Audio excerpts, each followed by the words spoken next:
Champions League, won in 2022 by Wydad Casablanca. The Moroccans are the kings of Africa, the best club on the continent.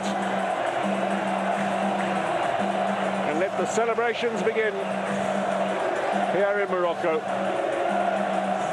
What an incredible CAF Champions League final we saw. Wydad Casablanca, kings of the continent, 2-0 winners over Ahly, who are chasing a three-peat. Welcome to the On the Whistle podcast. I'm pretty pumped, and I'm your host, Zayn Nabbi. Joining me is an amazing trio. We could call them the Three Musketeers. Courtney Freese, former Manning Rangers professional, won the PSL in South Africa, and played in the CAF Champions League in the Stone Ages. Next to him, we have Francis Nkwain, the slickest looking, fastest talking sports media executive you can find. For his sins, he's a Man United fan. And not forgetting the young gun, our cross-platform reporter, Alasdair Howorth. Alasdair, thank you for joining us on the pod. You know, out of these three, you're my favorite. You do know that? That's good to hear. I've been working for that accolade. Because your luscious locks, you know, only things that we can dream for as the senior men on here. I don't think Courtney's ever had luscious locks. Well, I have to keep the luscious locks because I can't grow the beards that you guys can. So I'm simply compensating. So Zayn, let me tell you this, right? Because you brought up the word luscious locks. I used to have an afro back in the day. Now my afro, my wife used to plait weekly. So I used to have cornrows. My wife used to plait it into various styles. I used to sleep with the stocking on. Because you must remember, if you're having, and Francis will tell you this is old school this, if you're having cornrows, if you're having proper braids put in with your natural hair, you need to wear a stocking at night when you go to bed. Then, Zayn, as my hair started to fall out, I used to have the weaving with the cotton wool. It's an unbelievable transformation. All that led me to this wonderful surface dome you see above my eyes. Courtney, we have to put this on social media because, you know, seeing is believing. I want to see you with that wonderful I need evidence. afro. I got to see it. I will send the picture. I will send it. I look like I have a microphone above my head. Guys, it is so good to be back. And I tell you what, it was Champions League final weekend in many ways. We saw what happened in Paris around Real Madrid, showing once again why they are unbeatable in Europe when they beat Liverpool. And of course, on Monday night, we had Wydad Casablanca reigning supreme. I would say a game with far more entertainment, a game with higher quality, a game where the atmosphere was absolutely cracking. If you're a Wydad Casablanca fan or a neutral like me watching on the screen. Before I get to the pointed questions, I'm just going to ask you guys flat out, we're around the bride. Give me your opening thoughts. And maybe out of respect, because I always take them at Courtney Freese, you played in this competition. You've played and you have represented Manning Rangers and South Africa in the Champions League. I'd like to give you the mic first today. Firstly, to be part of such an occasion, Zayn, is unbelievable because you come across a various amount of cultures. And I can still remember traveling to the Cote d'Ivoire to play against ASIC Mimosa. And we lost 3-1 to ASIC Mimosa in the semi-final stage. But the experience of losing 3-1 to ASIC Mimosa wasn't great. They were a fundamentally great team. They had the Torre brothers part of the team at that point in time. But the greatness was the next day after the semi-final, where we were training at their club grounds. And we went to look at how the development structure was being implemented into the next group of players coming through. And that's where the wisdom is. On the training ground with the youth coaches, with the young players and what they were doing. And I sat there in awe. Now that's what the Champions League is about. The Champions League is about bringing more than just football and educating people. And if I have to look back at a momentous period, yes, we got to the semi-finals of the Champions League during that period under a very rudimental manager. But what I saw in the educating of young footballers to be better was the highlight of that period. And what did you think about it being played on a Monday night, Courtney? There is no more African person on this podcast or more African person on the continent than myself. But how on earth do they put such a valuable game that represents Africans on a Monday night and give it the respect it deserves? The Champions League, the CAF Champions League deserved better. This is a weekend game. The game deserved a great social aspect, which it was denied. The game deserved better planning, which it was denied. The game had great supporters, which it was not denied, because people will support football at every level. But I just felt, you look at Fantino, you look at all these supporters, you look at the head of CAF, who's sitting in a meeting preparing for the CAF Champions League final, is deciding, okay, we need marketing, we need training grounds, we need travel, we need Monday night football. Also on top of that, how do you create that as a venue where the Champions League was placed? That is another problem. Now, if we are going to be taken serious on the football stage, we've got to be given more respect here. And putting that game on a Monday night is not what it deserved. Yet, if you look at the capacity crowd, if you look at the TV coverage, there were more people covering that game than the Champions League final. There were more supporters at that game, at the Champions League final. It was also better managed with gates and people getting into the stadium than the Champions League final. Where is the respect we deserve? Why put it on a Monday night? All fair points. I feel like we should probably move on to the football on the pitch. We've touched on it. It was an incredible game and one that certainly had me on my seats. Alasdair, why don't we start with you? Tell me about your thoughts of the quality of the game and maybe the players who stood out. Yeah, I mean, we obviously the one player that stands out is Mutaraji, who scored the brace, and that first goal was absolutely stunning. I mean, goal of the season. You know, the audacity to be taking a shot from 30 yards out, on the turn, just 2 steps and just rifles it into the top corner. Was brilliant. Yeah, I mean, with single finals, oftentimes single leg finals, we see games are really tight and cagey, and it's kind of. Honestly, the quality of the football is really poor, but this was very clearly probably the 2 best teams in Africa going head to head for the biggest title in Africa, and we saw that. Ahly had loads of great chances. Ali Malou's corners were superb. They should have scored a couple off that. Percy Tau almost had that one-on-one where Tagnoti had to come out of his box, and Mohamed Sharif had a golden chance right towards the end. So the football itself, I think, for me was really, really good. And I think, a lot better than we even anticipated when we were previewing it on our Twitter spaces. We were talking about how the occasion would be what was the focus and the energy and the atmosphere. And it was. But I have to say, of the 2 teams, Wydad rode that energy. Al Ahly looked like they were shook, which makes sense. You're playing in front of 40,000 Wydad fans baying for blood. It's not an easy atmosphere. And the fans played their part. When the game kicked off, Al Ahly, every time an Al Ahly player had the ball, the whole stadium was whistling. Couldn't hear a thing. And I was like, oh, this is great. This is amazing. But it's only going to last 5 minutes. Little did I know, even in the 90th minute, every time an Al Ahly player touched the ball, the whole stadium is whistling. It's even louder than when the Wydad team has the ball. So I think the quality on the pitch and in the stands was simply sensational. I have to say, a great game. I don't think any of us can compete or compare with Alasdair's ability to analyze games. So for me, I want to speak almost philosophically. I enjoyed the game, full stop. I've actually one of the few games I've watched like 3 times, because I've been really fascinated by Pitso, the coach. And there was a part of me that wanted to understand what exactly happened. I know he had a lot of injuries and all of that. And there was this part of me that did not want it to be the case. It might sound wrong, that one club just wins all the time.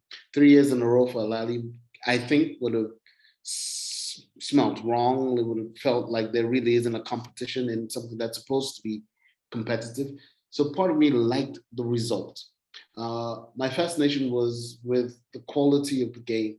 And I think the score belies the reality of just how competitive a depleted Ahly actually was. They had some really key players absent, but the style of play, and that's where like I may sound like I am waxing lyrical about somebody we've already professed to like, but I'm a Manchester United supporter, and when you talk about recognizing teams having identity, in this Ahly, you saw the team, in spite of the change in personnel, playing to a particular style. And you get this feeling that only a coach or management is able to indoctrinate style and philosophy into a set of players, where when you change personnel, style doesn't suffer. They played, dare I say, the Ahly way. And it was really, really enjoyable to see and to witness.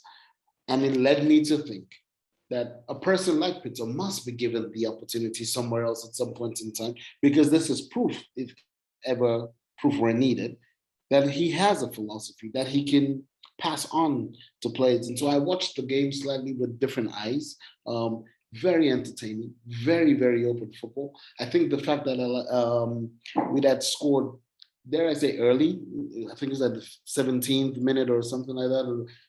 They had a very early attempt on maybe around the 9th or the 10th minute, but then not long after that, they then also scored their goal. And I think it took something out of Ahly at that point in time. And like Alasdair was talking about the way the crowd was, I think the players maybe struggled, but they stayed true to the philosophy that informs their style of play. And I liked that. And to that end, I would love to commend the person who is also part of our bride and tell him chin up, and hopefully he's back in the finals again, maybe with a different team.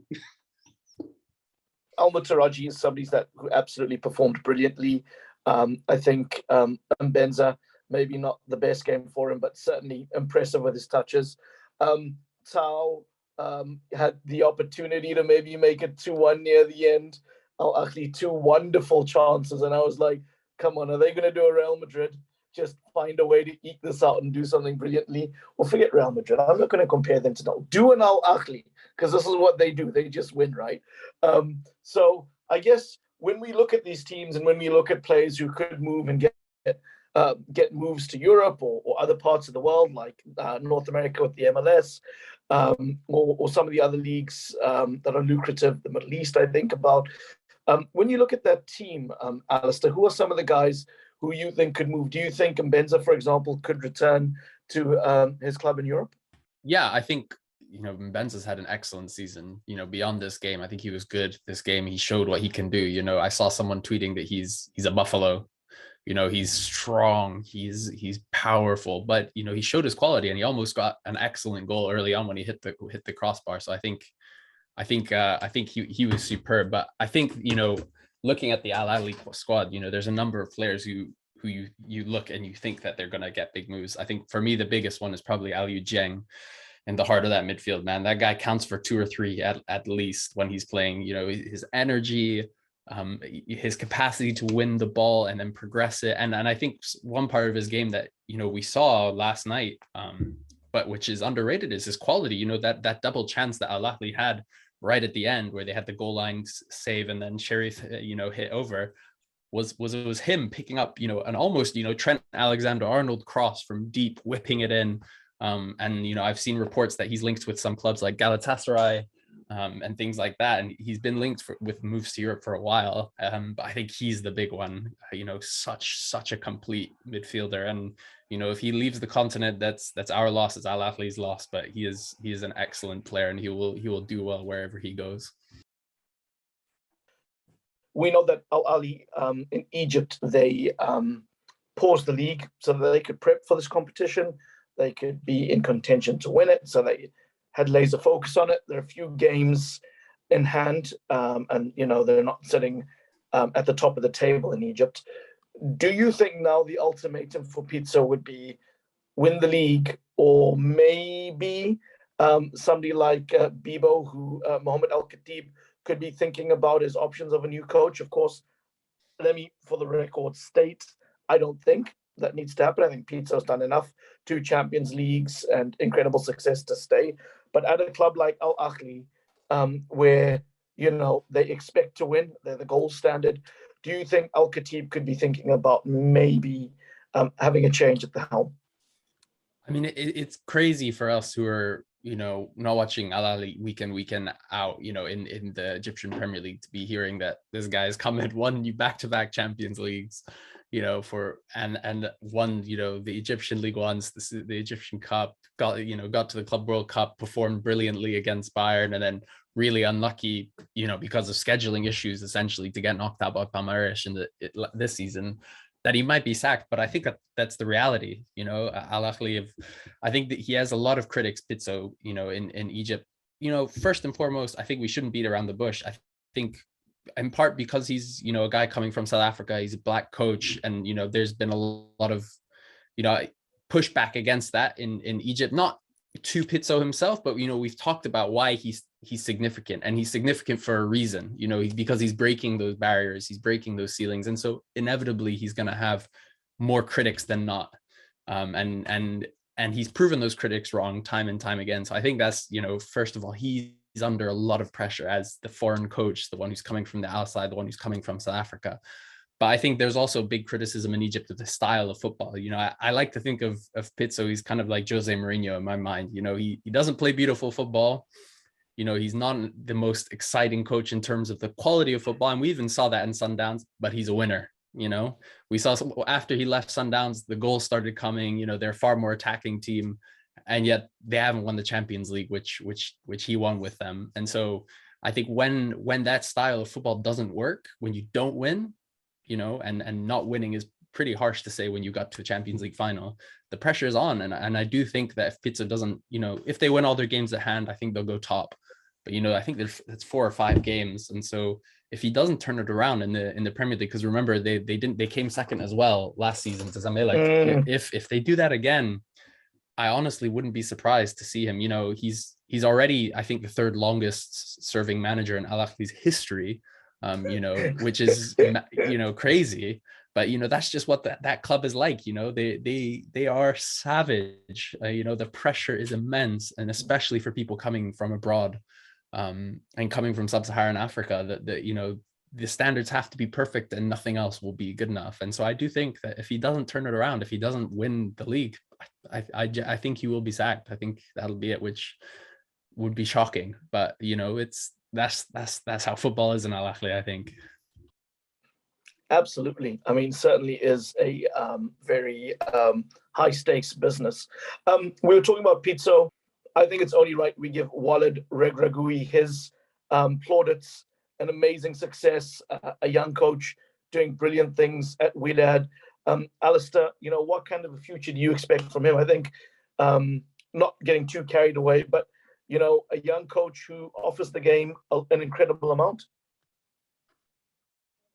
The only way is up for him, and that's hard to say when he's just won a Champions League final. But you know, he was at Foot Rabat for a long time, won the Throne Cup, I think won the Batola Pro as well, with, you know, a very mid-table Moroccan team, goes to Qatar, wins the Stars League with Al Duhail, comes back, and now in his first ever season as a kind of almost like a rookie coach, you know, he's won the Champions League, on course to win the Batola Pro, and still, if they beat Raja in the quarterfinals, on course to winning the Throne Cup as well. You know, imagine you walk into your first job back into your home country and you win a treble. You know, that is just sensational. And I think there's a lot of talk as in he's the kind of heir apparent to the Moroccan national team once eventually Wydad Casablanca ends up leaving eventually.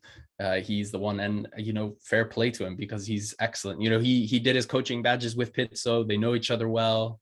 You know, they're rivals, but, you know, there's a lot of mutual respect. And because, you know, game recognizes game, you know, this guy he's a top coach. And, you know, we talked about, you know, Courtney talking about his tactical flexibility and, you know, his game intelligence and things like that.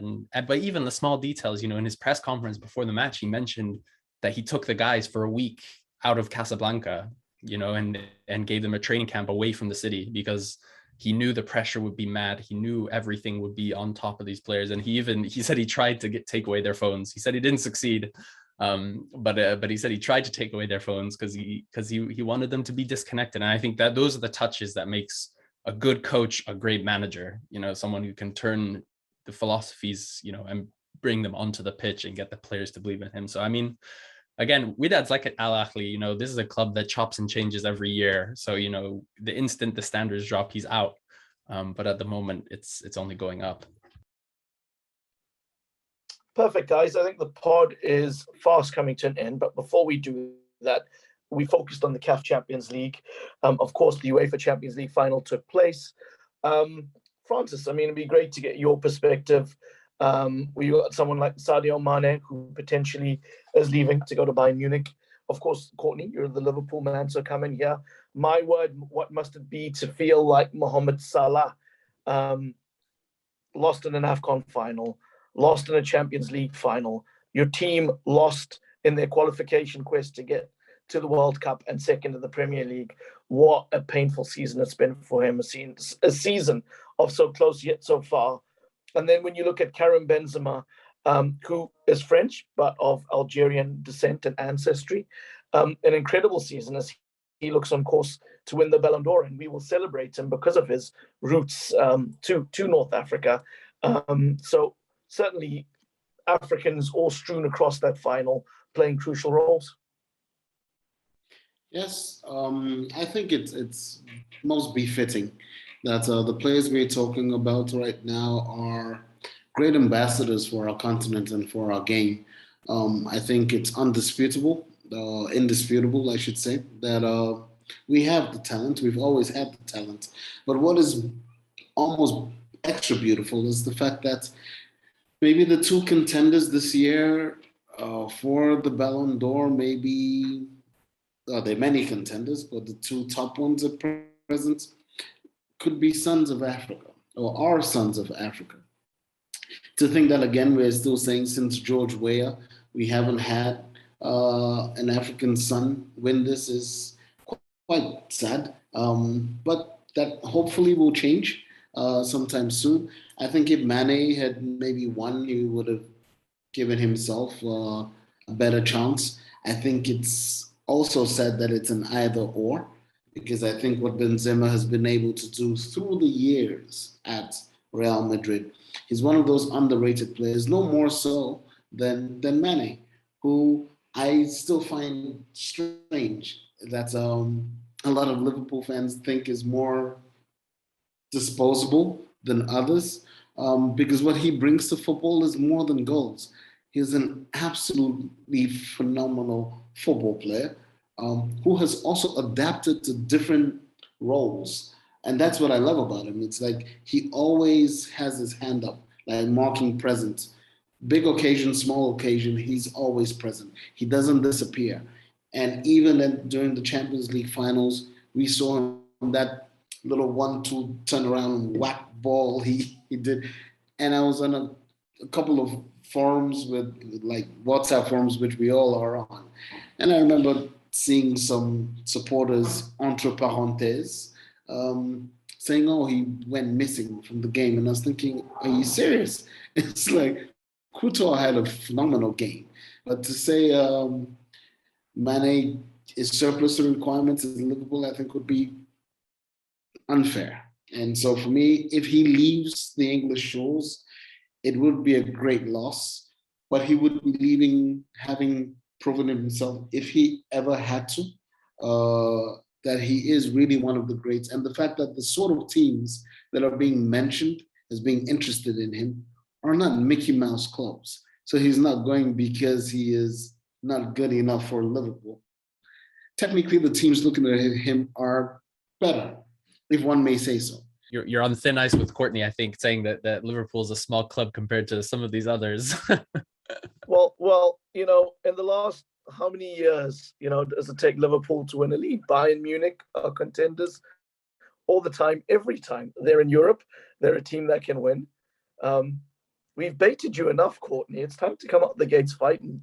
I'm not being disrespectful to my brother. He knows I have a lot of respect for Liverpool. Liverpool have more history than they do present. I would love Sadio Mane to go. I would love him to go. And I'll tell you why.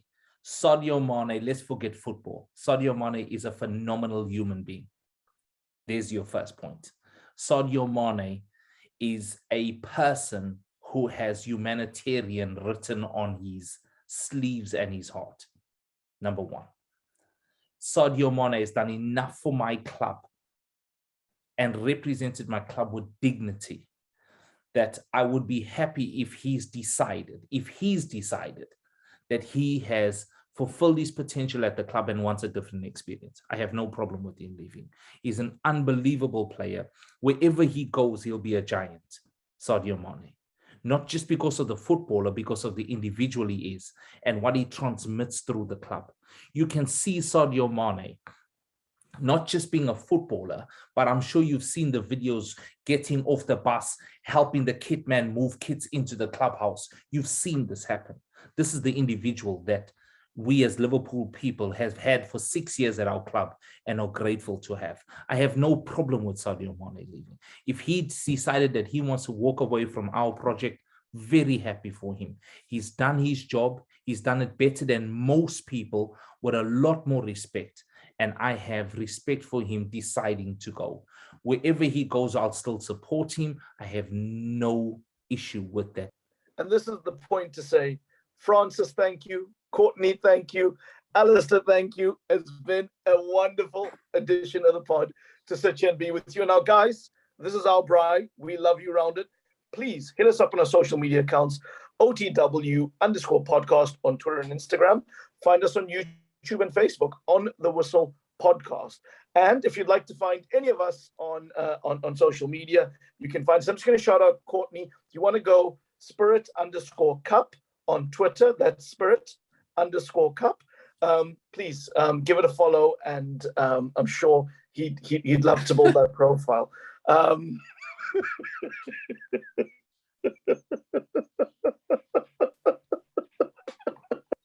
Sorry, I'm such a dad. I laugh at my own jokes. You know, I need to find. You know what, Zayn? I need to find the coach that gave me that bloody trophy. Mhm. You know what, guys? One of the things I wanted to do this summer is organize a five-a-side tournament. So for those of you listening out there, if you would like to play, because we have a five-a-side now, we have Francis, we have Courtney, you have me. I'm not very good. We have Alasdair, and we've got Ahmed, who's not with us today. If you'd like to play us in a five-a-side, why don't you let us know? We'll see if we get some teams together, see if we can organize a tournament. We would be known as the African All-Stars. Does that have a nice ring to it? Sounds good. You know? Just know, Courtney, it's all riding on you. You're As a long as former we're pro. allowed- as long as we're allowed to take a ciggy break. Yeah, we're a Every 3 we're a minutes. classy team. Keep it compact. Keep the distances between defense and front line tight. I'm expecting Courtney to be bringing his clipboard. He'll be yelling at us. Yes, coach. Guys, honestly, the pod's been amazing. For those of you listening out there, find us on social media. And if you've come this far, honestly, leave a rating, leave a review. It helps people find the show. And of course, for us to hear your thoughts and bring them onto the pod. All the best. C'est la vie for now. And as per normal, thank you guys for joining me. This has been one fun ride.